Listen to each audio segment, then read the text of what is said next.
تیسری صلیبی جنگ، جب عظیم مسلمان فاتح سلطان صلاح الدین ایوبی نے بیت المقدس فتح کر لیا تو اسے واپس لینے کے لیے پورا یورپ امڑ پڑا۔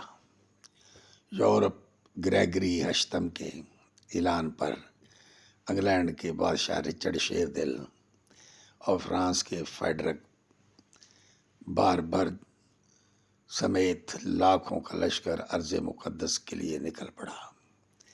راستے میں مسلمانوں کے علاقوں، شہروں اور قصبوں کا تاراج کرتا ہوا آیا، لیکن تمام تر کوششوں کے باوجود صلاح الدین ایوبی سے بیت المقدس واپس نہ چھین سکا۔ بالآخر 1192 میں معاہدہ کر کے واپس چلا گیا، جس میں بیت المقدس پر مسلمانوں کا حکومت کو تسلیم کیا گیا۔